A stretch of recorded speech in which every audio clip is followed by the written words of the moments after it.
네, 세상 돌아가는 스토리를 알아보는 스토리 뉴스 시작하겠습니다. 유명하다라는 강남의 한 치과병원에서요, 그 임플란트를 하다가 사망자가 속출했다라는 소식이 있는데, 그 소식과 함께 그 비하인드 스토리를 좀 알아보도록 하겠습니다. 이게, 제가 뭐 어디라고는 말씀드리지 않겠습니다만은, 지금 뭐, 서울에서 어찌 보면 서울에서 강남에 있는 제일 유명한 데이기 때문에 어찌 보면 한국에서 제일 유명하다라고 볼 수 있는, 그리고 어찌 보면 규모로도 제일 크다라고 볼 수 있는 그런 병원인데요. 지금 뭐 어디라는 것보다도 도대체 왜 그런 일이 발생했나를 좀 알아보는 게 좀 더 우선일 것 같아서 병원 이름은 말씀드리지 않겠습니다만은 참 참고가 되실 만한 내용을 좀 말씀드리겠습니다. 자, 서울 강남에 초대형 저비용 임플란트 치과에서 지난 8개월 사이에 환자 2명이 잇따라 사망한 것으로 밝혀졌습니다. 지난해 12월 30일 날그 강남구에서 이곳 병원에서 임플란트 시술을 받은 환자가 숨지는 사건이 발생했는데, 얼마 전 지난 3일에도 또 같은 병원에서 또 역시 유사한 사망 사건이 발생했습니다. 그러니까 8달 동안에 2명이 같은 병원에서 사망자가 나온 겁니다. 해당 치과는 사망 환자들의 그 치료 과정에서 어떤 그 불법 약물류 진정제나 국소 마취제 뭐 이런 게 사용된 것으로 지금 의구심을 받고 있습니다. 현장 점검에 나섰던 강남구청은 점검에서는 의료용 어떤 약물 취급과 보관, 그리고 뭐 진료 기록부 보관이나 의료인의 면허 있는지 여부 등등을 다 조사했는데 특별한 위반 사항은 아직은 발견하지는 못했다. 뭐 이렇게 얘기하고 있어요. 자, 그럼 여기서 그 임플란트 시술을 받다가 사망할 수도 있나? 라는 그런 문제를 좀 알아보도록 하겠습니다. 결론부터 말씀드리면 임플란트 시술 자체는 뭐 비교적 안전하고 성공률이 높은 그런 수술이긴 합니다만은 극히 드물게 사망에 이르는 치명적인 사고가 발생할 수도 있다. 뭐 요렇게는 말씀드릴 수 있습니다. 이 마취 관련 부작용이 가장 큰 위험 요인인데요.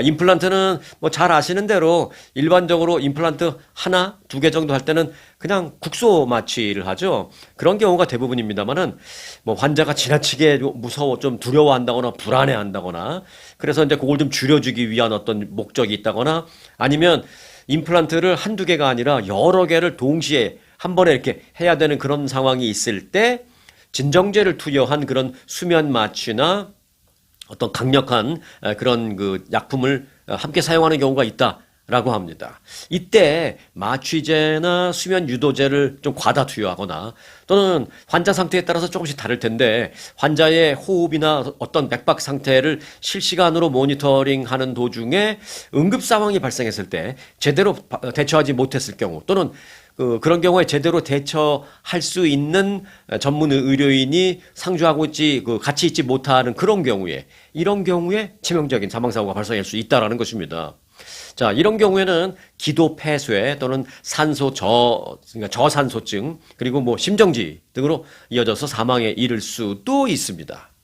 특히 이제 고령이거나 기저질환이 있는 사람들, 뭐 심혈관 질환, 당뇨, 고혈압, 호흡기 질환 등 이런 게 있는 환자들의 경우에는 수술 과정에서 받는 그 신체적인 스트레스나 또는 마취제 반응 등의 이 기존 질환이 좀 악화되면서 순간적으로 심근경색이나 또는 뇌출혈 등으로 이어지면서 사망하는 그런 경우가 있을 수도 있다라는 것입니다. 때문에 고령이거나, 자, 다음과 같은 그런 문제가 있다라면 시술 전에 반드시 그 의사와 사전 상의를 해야 됩니다. 그리고 의사에게 사전 고지를 충분히 해줘야 됩니다.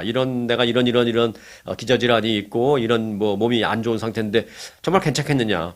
네. 자, 그러면 다음과 같은 질환이라는 건 뭔지 그걸 좀 말씀드리겠습니다. 심장질환, 부정맥, 그리고 심한 고혈압, 또 폐질환, 수면 무호흡증, 당뇨병, 항응고제 복용 여부, 항응고제, 그러니까 뭐 아스피린 같은 거, 이런 거 오랫동안 먹으면 피가 멈추질 않잖아요. 그런 거 복용 여부, 또 과거 마취 부작용 경험이 있는지의 여부, 또 신장이나 간 기능에 문제가 있는지의 여부 등입니다. 생각보다 좀 많죠. 네. 다시 한번 말씀드립니다. 심장질환, 부정맥, 심한 고혈압, 폐질환, 수면 무호흡증, 당뇨병, 항응고제 복용 여부, 과거 마취 부작용 경험 여부, 또 신장이나 간 기능에 문제가 있는지의 여부 등입니다. 결론적으로 임플란트 하다가 뭐 사망할 수 있느냐라는 질문에는 가능하지만 정상적인 환경에서는 극히 드물다라고는 말씀드릴 수 있습니다. 하지만 앞서 말씀드린 그런 기저 질환을 갖고 있는 경우에는 반드시 사전에 충분한 상의가 필요하다라는 점을 절대 잊지 마시기 바라겠습니다. 네, 강남에서 있었던 일 때문에 여러분들에게 좀 급하게 이 소식을 좀 전해드렸습니다.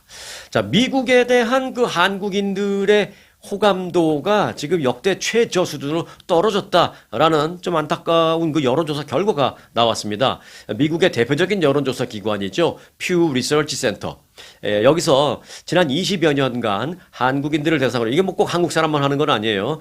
전 세계 주요 국가들을 대상으로 미국에 대한 호감도, 이걸 이제 1년에 한 번씩 하는데, 이제 한국인들을 대상으로도 이제 조사한 지가 한 20여 년 돼요. 그 20여 년간 조사한 일에 가장 낮은 지금 호감도 수치가 나왔다라는 것입니다.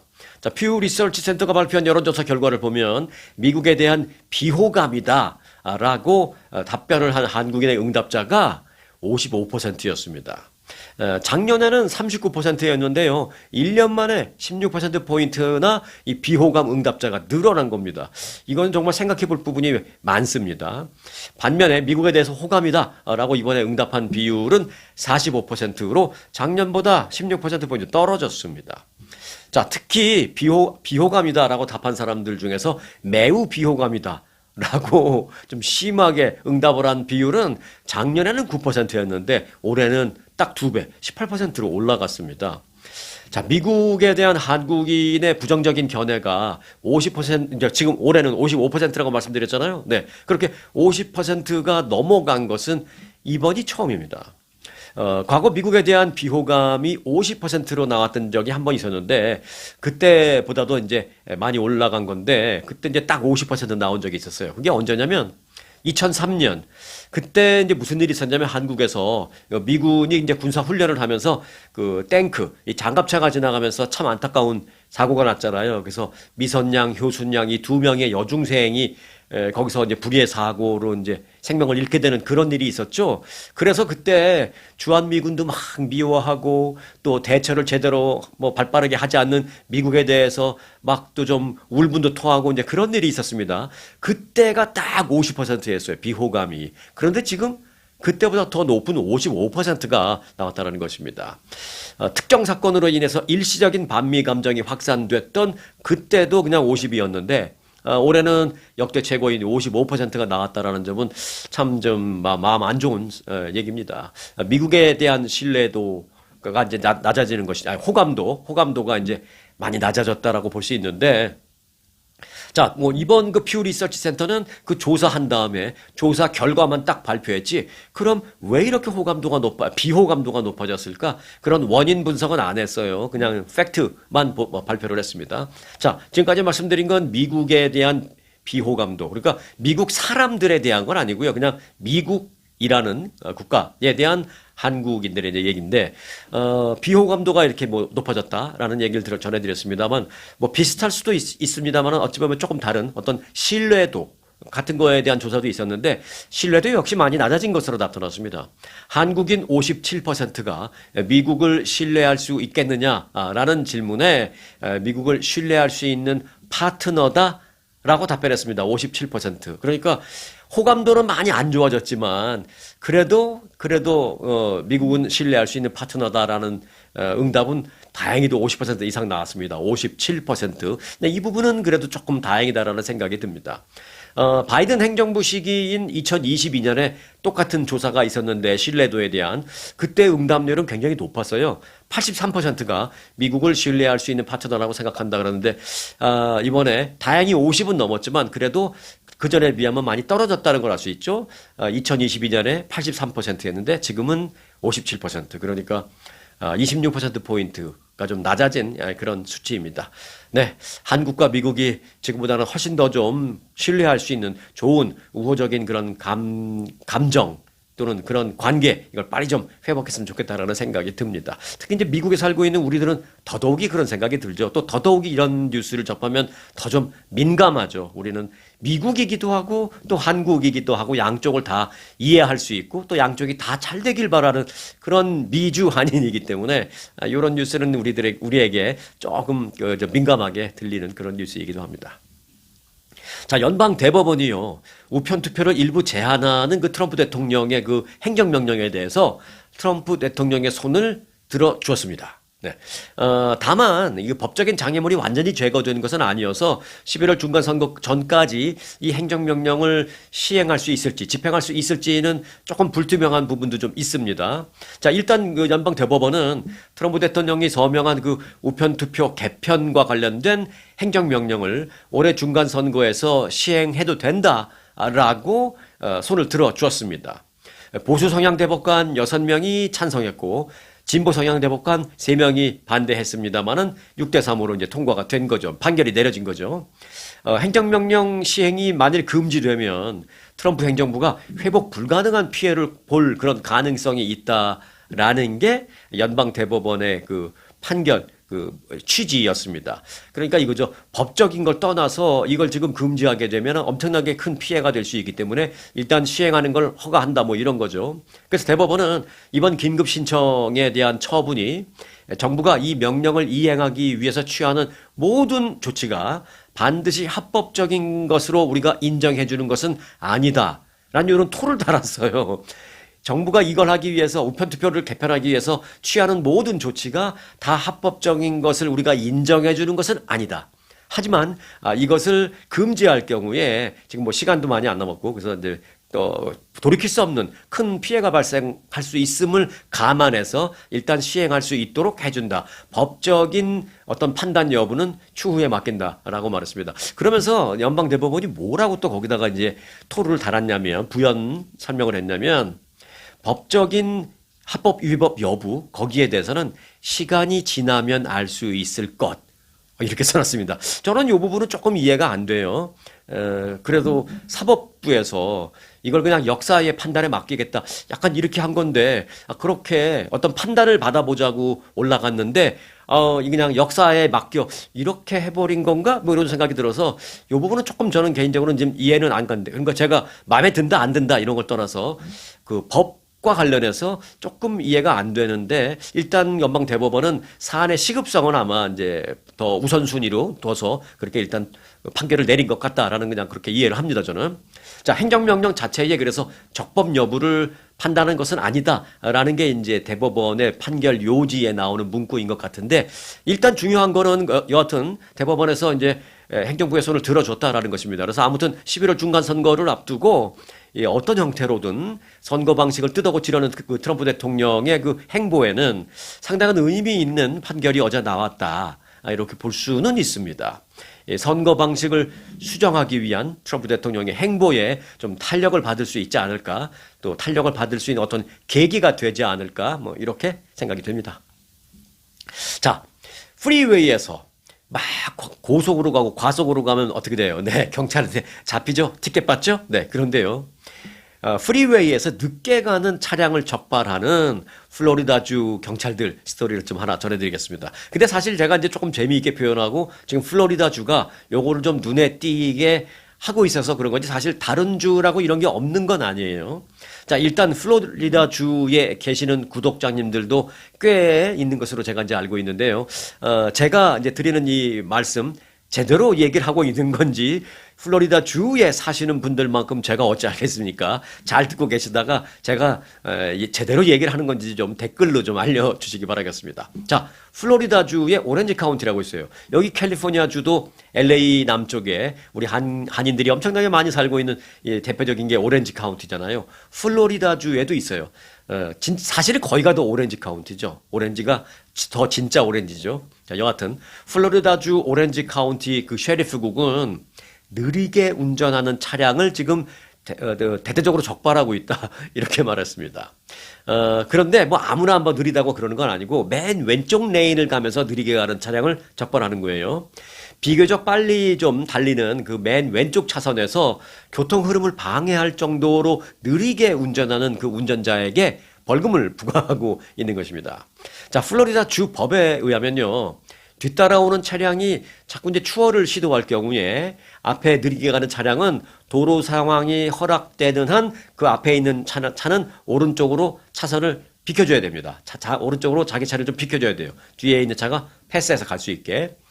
플로리다주 운전자들은 제한 속도를 준수해야 되는 거는 뭐 어디나 다 마찬가지인데 제한 속도보다 너무 빨라도 적발이 되지만 너무 느려도 티켓을 받을 우려가 있다라는 것입니다. 또한 너무 느리게 운전하면서 뒷차가 이제 추월을 하려고 하는데도 이를 비켜주지 않고 막무가내로 느리게 가는 그런 차량도 적발 대상이다라는 것입니다. 플로리다 주법에 따르면 운전자는 뒷차가 추월하려고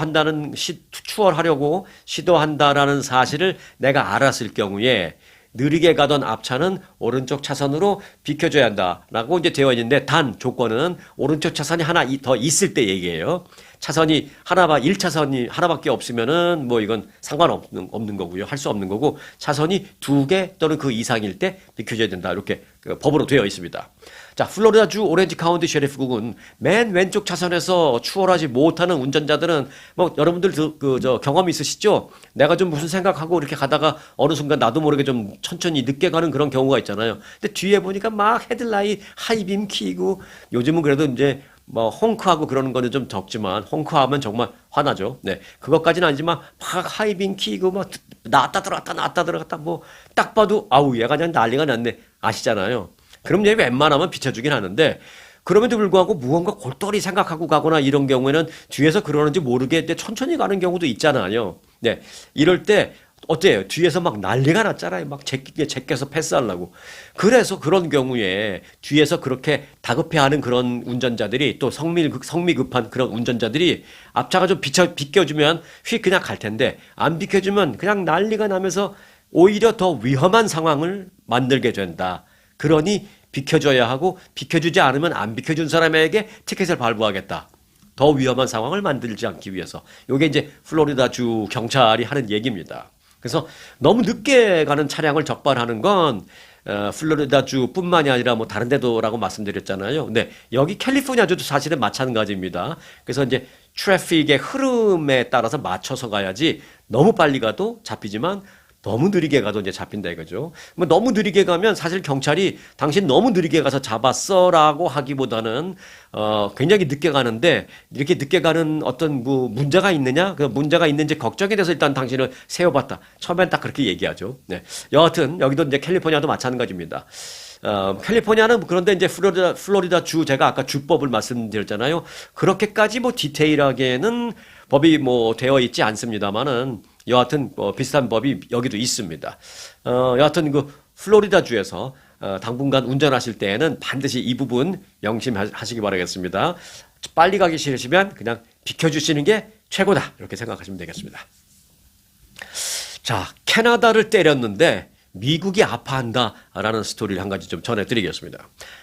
트럼프 대통령이 관세 전쟁의 전선을 캐나다로 확장시키면서 국경을 맞댄 미국과 캐나다가 지금 술렁이고 있는데 그 중에서도 미국의 북부 지역의 그 주정부들, 이 북부 지역 주정부 지역이 굉장히 지금 타격을 받고 있다. 그래서 아파하고 있다. 이런 얘기입니다. 이들 지역은 사실상 캐나다와 교역이 활발한 데다가 평소에도 또 경제권이 일정 부분 캐나다하고 좀 묶여 있는 그런 지역이 많기 때문에 그 양국의 관세 전쟁으로부터 직접적인 영향을 받는 곳입니다. 미국의 북부 지역이. 이에 따라서 해당 지역의 그 정치인들은 11월 중간 선거의 그 표심에도 영향을 미칠까 지금 예의주시하고 있는 상황입니다. 왜? 내가 트럼프 대통령이 발생시킨 캐나다와의 그 관세 문제 때문에 내가 이곳에서 살면서 캐나다와 많은 교육을 하고 있는데 내가 데미지를 입었어. 그러면 트럼프 대통령 공화당 쪽에다 표를 안 줄 거 아니에요. 근데 그런 거를 지금 우려하고 있다는 것이죠. 캐나다와 가까운 주는 일단 서부 지역에도 뭐 당연히 캐나다와 국경을 맞대고 있는 주가 있죠. 워싱턴주. 뭐 그렇게 해당되긴 합니다만은 이 경제권이 뭐 묶여 있다라고 좀 보긴 그런데 경제권이 묶인 지역을 이제 앞서 말씀드렸다시피 뭐 북부 지역 또는 북동부 지역 이제 이렇게 우리가 볼 수 있는데 그러면 이제 구체적으로는 어디냐? 일단 그 뭐 오하이오주 또 메인주, 미시간주, 위스콘신주, 그리고 노스다코타주 뭐 이 정도로 볼 수가 있겠습니다. 그래서 이제 실제로 오하이오주의 마시 캡터 연방 하원의원은 캐나다와의 그 무역 분쟁은 크고 묵직한 펀치를 복부에 한 대 맞은 것 같다. 이렇게 얘기했습니다. 일단 얼굴에 턱에 딱 맞으면 그냥 바로 쓰러지지만 복부에 맞으면 바로 쓰러지진 않잖아요. 근데 권투를 하면서도 복부에 큰 펀치를 맞으면 바로 쓰러지진 않지만 뭐 배 아프고 이제 이게 허리를 숙이는 그런 선수들 많죠. 그래서 뭐 일부러 막 복부를 계속 공격하고 뭐 그러는 선수들도 있는데 여하튼 그렇게 큰 펀치 한 번을 복부에 맞은 것 같다. 그 당장 드러나는 것보다는 그 내상이 좀 있는 뭐 그런 느낌이다라는 게 이제 오하이오주 의원의 얘기고요. 또 메인주의 수전 콜린스 상원의원은 캐나다와 우호적이고 유익한 관계로 우리는 꼭 돌아가야 된다. 이렇게 아주 간절하게 이렇게 얘기를 했습니다. 그런데 이 수전 콜린스 의원은 공화당 소속의 의원이에요. 네, 그런데도 이제 이런 말을 하는 겁니다. 네, 콜린스 의원은 캐나다산 수입품에 대한 관세 부과로 우리 메인주 지역의 경제가 매우 위축될 것이 걱정된다. 이렇게 얘기했습니다. 자, 또 미시간주의 그 기업연합이라는 게 있는데요. 그 기업연합의 존 셀렉이라는 그 대표는 우리 기업연합의 그 회원들은, 그러니까 기업연합의 회원이니까 각 기업사의 사장님들이잖아요. 그 우리 기업의 회원들은 대부분 트럼프 대통령에게 투표한 사람들이다. 그런데 최대 교역 상대인 캐나다와의 그 관세 전쟁이 우리 사업에 피해를 입히고 있기 때문에 11월 중간 선거에 영향을 미칠 것 같다. 이렇게 얘기하고 있습니다. 자, 또 미시간주로 가볼까요? 미시간주 자동차 산업 쪽에서 이제 걱정들이 많아요. 미시간 자동차 산업의 경우에는 국경 넘어서 이 캐나다를 자유롭게 오가면서 이 교역이 발달해 왔는데, 왜냐면 캐나다 그 국경지대에, 미국과 가까운 캐나다 국경지대에 자동차 공장도 있어요. 그래서 거기서 만들어서 미국으로 보내고 합니다. 관세가 없고 막 그럴 때 막 공장을 진 거죠. 근데 이제 그것도 캐나다산이라고 관세를 때려버리니까 이제 문제가 생긴 거죠. 그래서 이제는 그전에는 활발하게 이제 캐나다와 교역을 했는데, 이제는 제품이 국경을 오갈 때마다 관세가 붙게 되니까 우리는 타격을 받을 수밖에 없다. 그것이 걱정이다. 가뜩이나 이제 미시간 자동차 산업이 많이 어려운데 그렇게 얘기하고 있습니다. 또 그 북부 지역은 아니고 국경 지역은 아니지만 또 걱정하는 주가 하나 더 있습니다. 어디냐면 네바다주예요. 네바다주 어디 뭐 때문에? 네, 라스베가스 때문에 그렇습니다. 라스베가스가 사실은 전 세계에서 관광객들이 전 세계에 다 몰려드는 것으로 이제 우리는 그렇게 생각하고 또 뭐 그게 맞는 얘기이긴 합니다만은 요걸 이제 퍼센테이지로 보면요. 미국인 다음에 가장 많은 나라 사람들이 캐나다인입니다. 아무래도 이제 가까우니까 그런 것도 있겠죠. 자, 캐나다인 관광객이 가장 큰 그 비중을 차지하고 있는 네바다주. 여기 디나 티투스라는 하원의원은요, 방문객이 이미 25%나 감소했다. 그러면서 양국 간의 무역 갈등이 앞으로 이를 더 나쁘게 만들 것이 우려되고 있다. 이렇게 얘기했습니다. 자, 캐나다와의 그 무역 분쟁이 캐나다를 타격한 것임에도 불구하고 미국 내에서의 비판의 목소리, 그리고 미국 내에서 타격을 보고 있다는 그런 우려의 목소리가 커지면서 트럼프 대통령 입장에서 봤을 때는 정치적으로 11월 중간 선거와 관련해서 내상을 입을 수도 있는 우려가 있다. 이런 정치공학적인 분석도 좀 나오고 있는 그런 상황입니다. 캐나다를 때렸는데 미국이 아파한다라는 그 스토리를 좀 전해드렸습니다. 네, 조금 반가운 소식도 있습니다. 미국이요, 이란 전쟁 여파로 중동 각국에서 이제 철수시킨 외교관들, 그들을 조만간 현지로 복귀시킬 것이다라는 보도가 있습니다. 트럼프 행정부가 당장은 이란과 전면전을 재개하기보다는 이 경제전쟁으로 가겠구나라는 걸 우리가 좀 유추해 볼 수 있는 그런 대목이죠. 외교관들을 다시 다 보낸다라는 건, 야, 이제 군사 공격은 이제 그만하고 경제적으로 가자. 그러니까 이거죠. 경제적인 뭐 그런 전쟁도 사실은 걱정 안 되는 건 아니지만, 뭐 이란을 걱정한다는 게 아니라, 그로 인해서 이제 우리 미국이 입을 아무래도 데미지도 있을 터이니, 뭐 그런 점을 뭐 걱정 안 된다라는 게 아니라, 그래도 군사 공격보다는 낫지 않을까라는 생각. 그래서 이제 군사 공격에 대한 걱정은 좀 덜 수 있지 않을까. 왜? 외교관을 중동 지역으로 다시 보낸다라는 것은 내부적으로 군사 공격은 좀 그만할 것이다라는 게 좀 이렇게 의견이 모아진 게 아닌가 이제 그렇게 우리가 생각해 볼 수 있는 거죠. 뉴욕 타임즈는 실제로 국무부 내부 문건을 입수해서 봤더니 빠르면 이번 주부터 중동 주재 외교관 복귀가 이루어질 것이다라고 얘기하고 있습니다. 그리고 지금 대사관이 싹 다 대사관이나 영사관 직원들을 싹 다 100% 철수한 곳도 있고 뭐 한 70% 철수하고 20-30%만 남아 있고 그런 경우도 있거든요. 그래서 이제 비상 상황으로 운영을 하고 있거든요. 그렇게 비상 상황으로 운영되는 그 조치도 조금씩 이제 완화시켜 줄 것이다. 그러니까 뭐 예를 들어 70%를 철수시켰다면 한 50% 보내고 뭐 20, 30%는 좀 나중에 보내고 뭐 이렇게 100%를 다 완전 복귀시키지는 않지만 그렇게 비상 상황 운영을 좀 축소할 거다. 뭐 이런 얘기도 좀 나오고 있습니다. 복귀 인력이 가장 먼저 이 배치될 나라는요, 레바논으로 지금 알려지고 있습니다. 국무부 내부 문건에 보니까 그렇게 나와 있대요.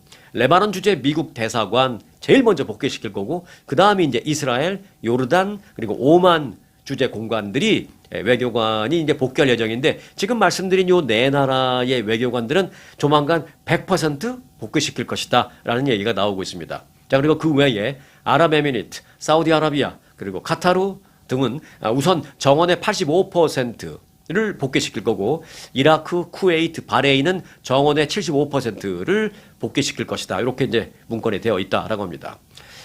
철수했던 그 지역으로 외교 인력을 복귀시킨다라는 것은 군사 충돌이, 전쟁이 서서히 좀 멈추고 있다라는 것을 우리가 좀 알 수 있는, 앞서 말씀드렸다시피 그런 부분에 대해서는 조금 좀 뭐랄까요, 좀 안심되는, 좀 반가운 소식이다. 뭐 이렇게 표현을 할 수 있겠습니다. 미국이 군사 대신 경제로 이란을 이제 압박하고 있다라는 점에서 전면전 가능성은 좀 이제 낮게 우리가 좀 봐도 되지 않을까라는 것입니다. 궁극적으로 전쟁이 종식되는 그런 시작점이 이번에 좀 됐으면 좋겠다. 그런 계기가 됐으면 좋겠다라는 생각입니다. 자, 여러분들 계신 지역에 이 플락 카메라라는 게 혹시 있는지 모르겠는데, 플락 카메라라는 걸 처음 들어보신 분들도 계실 거예요. 근데 여러분들이 다니는 곳에 아마 있을 겁니다. 특히 대도시에 계시는 분들은. 이게 일반적으로 우리가 뭐 교차로라든지 또는 어떤 대도시의 뭐 골목이라든지 이럴 때 이제 CCTV 당연히 있잖아요. CCTV가 있지만 일반적으로 우리가 생각하는 그런 CCTV와는 조금 다릅니다. 이 CCTV는 뭐예요? 그냥 비춰주기만 하는 거예요. 그래서 그 헤드쿼터에서, 본사에서, 이제 본부에서 그 CCTV를 통해서 들어오는 모니터를 보고 이제 사람이 이제 분석을 하죠. 또는 어떤 사건이 발생했을 때, 야, 그럼 그날 그 도로에 CCTV 한번 돌려봐. 그래서 돌려보면서 이제 사람이 판단을 하는 거잖아요. 요게 이제 기존의 CCTV인데, 플락 카메라라는 것은 AI를 기반으로 하는 겁니다. 그래서 이 카메라가 어떤 특정 장소를 비추면서도 자기가 스스로 분석을 합니다. 이게 이제 대단한 기술이면서도 한편으로는 조금 껄끄러운 그런 겁니다. 자, 그래서 미국 전역에 지금 그 AI 기반 감시 카메라에 대한 시민사회의 반발이 좀 심화되고 있습니다. 그래서 어쩌면 이게 이번 중간선거에 어떤 뜨거운 감자로 좀 부상되지 않을까, 떠오르지 않을까, 그런 생각도 하고 있어요. 월스트리트저널 보도에 따르면 AI 기반 감시 카메라를 운영하는 플락 세이프티라는 회사가 있습니다. 이 회사가 최근에 경찰 등 이 법 집행 기관들과 함께 조지아주 애틀란타에서 그 연례 회의를, 성대한 회의를 개최했습니다. 그런데 그 회의에 많은 막 성난 군중들이 가서 막 항의 시위를 벌이고 그랬습니다. 뭐 플락 카메라를 없애라, 또는 뭐 감시를 철폐하라, 이런 구호도 외치고, 심지어는 막 그 플락 카메라 이렇게 그 도시에 있는 걸 막 때려 부수고 막 그런 모습까지도 좀 보였습니다. 근데 이제 플락 카메라가 뭐냐, 앞서 이제 잠깐 소개를 해드렸습니다만은, 플락 카메라 이제 FLOCK입니다. 시계를 뜻하는 클락의 C가 아니라 F를 생각하시면 될 것 같아요. 플락 카메라인데요.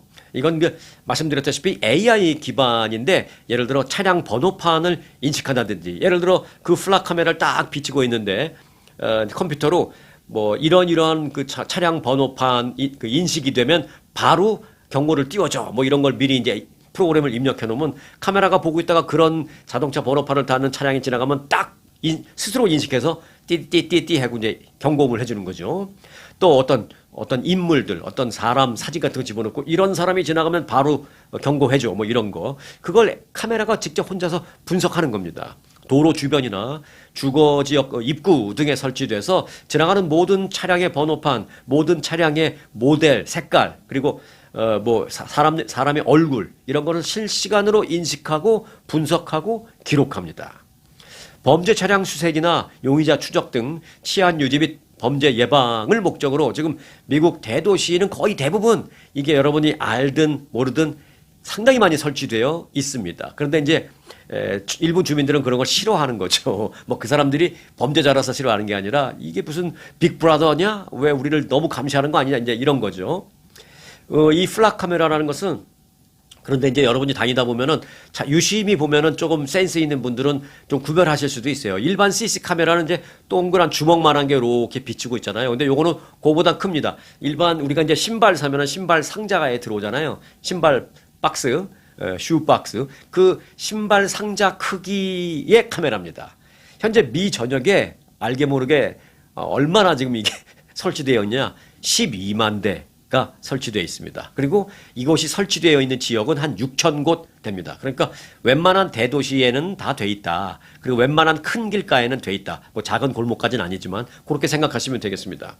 하지만 이제 무고한 일반 시민들의 이동 경로와 사생활이 24시간 대규모로 이제 수집되기도 하고 저장되기도 하고 정부가 뭐 나쁜 뭐 정부가 공식적으로 하지 않더라도 거기서 근무하는 누군가가 나쁜 의도로 불순한 의도로 그런 식으로 한다면 사생활이 다 노출되고 침해받는다라고 이제 그래서 반발이 심한 거예요. 주민들로부터. 일종의 이제 시민권 침해, 뭐 사생활 보호, 사생활 침해 이제 이런 얘기죠. 이 때문에 미국 내에서는 이 플락 카메라 설치 확대를 반대하는 그 단체들의 그 항의가 빗발치고 있는 상황입니다. 참, 그리고요, 앞서 제가 이제 이걸 운영하는 회사가 이제 플락 세이프티라는 회사라고 말씀드렸잖아요. 이 회사가 조지아주 애틀란타에서 전체 회의를 성대하게 열었다라고 했잖아요. 그런데 이 애틀란타에서 이 전국 회의를 한 이유는 지금 이 카메라가 애틀란타에 제일 많이 달려있기 때문입니다. 애틀란타에서 보시는 분들은 한번 다니다가 보세요. 혹시 그리고 보시면 뭐 사진을 찍어서 한번 보내주시든지 아니면 댓글로라도 좀 제보해 주시면 고맙겠습니다. 여기 애틀란타에 제일 많아요. 이 플락 카메라가. 그럼 왜 또 하필 애틀란타에 제일 많으냐? 거기가 무슨 문제가 있나? 뭐 꼭 그런 건 아니고요. 제가 생각하기에는 아마 이것 때문에 그런 것 같습니다. 이 플락 세이프티라는 이 회사, 운영 회사가, 플락 카메라 운영 회사가 본사가 애틀란타에 있어요. 그러니까 이제 거기서부터 시작을 한 거죠. 네. 자, 그 외에도 텍사스주 휴스턴에도 많이 있고요. 시카고, 또 워싱턴 DC 등에도 많이 있습니다. 이쪽 캘리포니아 주에는요, 이제 북가주 그 베이 에어리아 많이 있는데 특히 이제 오클랜드나 샌프란시스코 등 이제 그쪽을 이제 베이 에어리아라고 하잖아요. 그 베이 에어리아의 여러 도시에 있습니다. 도난 차량을 찾아내기 위해서 뭐 차량 털이 범죄 같은 걸 대응하기 위한 그런 목적으로 그 베이 에어리아에 수백 대의 플락 카메라가 비추고 있습니다. 여러분들 알고 계시기 바라겠습니다. 네, 오늘 플락 카메라에 대해서 이제 말씀드렸습니다.